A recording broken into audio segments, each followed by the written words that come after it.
കാസർഗോഡ് പടന്നക്കാട് ബാലികയെ തട്ടിക്കൊണ്ടുപോയി ലൈംഗികമായി പീഡിപ്പിച്ച കേസിൽ വിധി 23-ന്. ഹൊസ്ദുർഗ് ഫാസ്റ്റ് ട്രാക്ക് സെഷൻസ് കോടതിയാണ് വിധി പറയുക.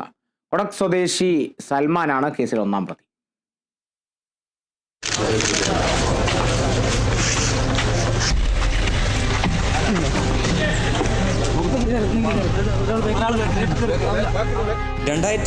മെയ് 15 പുലർച്ചെയാണ് നാടിനെ നടുക്കിയ സംഭവം. വല്യച്ഛൻ പശുവിനെ കറക്കാൻ പുറത്തുപോയ സമയത്താണ് പ്രതി വീട്ടിൽ അതിക്രമിച്ചു കയറുകയും ഉറങ്ങിക്കിടന്ന പെൺകുട്ടിയെ തട്ടിക്കൊണ്ടുപോയി പാടത്ത് വെച്ച് ലൈംഗികമായി പീഡിപ്പിച്ചത്. പെൺകുട്ടിയുടെ കാതിലുണ്ടായിരുന്ന 2 സ്വർണ്ണ കമ്മലുകളും പ്രതി കവർന്നെടുത്തു. തിരച്ചിൽ നടത്തിയ വീട്ടുകാർ പിന്നീട് അവശനിലയിലെത്തിയ കുട്ടിയെ കണ്ടെത്തുകയായിരുന്നു. സംഭവത്തിന് പിന്നാലെ ഒളിവിൽ പോയ പ്രതിക്ക് വേണ്ടി വിവിധ സംസ്ഥാനങ്ങളിൽ വ്യാപക തെരച്ചിലാണ് അന്വേഷണ സംഘം നടത്തിയത്.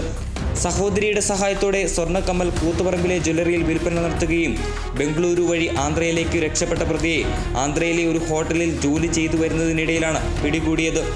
പ്രതി രാത്രി കാലങ്ങളിൽ ഇങ്ങനെ ഇറങ്ങി നടക്കുന്ന ഒരു സ്വഭാവമുണ്ട്. എവിടെങ്കിലും മോഷണമോ അതുപോലെ ഉള്ള കുറ്റകൃത്യങ്ങൾ ചെയ്യാൻ സാധ്യതയുണ്ടോ എന്ന് അന്വേഷണം നടക്കുന്ന ഒരു വ്യക്തിയാണ്.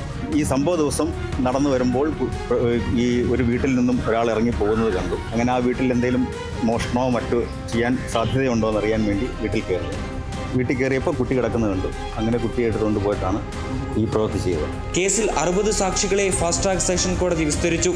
ശാസ്ത്രീയ തെളിവുകളടക്കം 117 രേഖകൾ അന്വേഷണ സംഘം കോടതിയിൽ ഹാജരാക്കിയിരുന്നു.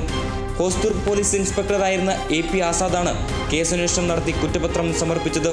39 ദിവസങ്ങൾക്കകം കോടതിയിൽ കുറ്റപത്രം സമർപ്പിക്കാനായി എന്ന പ്രത്യേകതയും ഈ കേസിനുണ്ട്. 2022 ബന്ധുവായ പെൺകുട്ടിയെ തട്ടിക്കൊണ്ടുപോയി ആദൂർ വനത്തിനുള്ളിൽ പീഡിപ്പിച്ച കേസിൽ മറ്റൊരു വിചാരണ കൂടി പ്രതി നേരിടുന്നുണ്ട്. Kerala vision news, Kasaragod.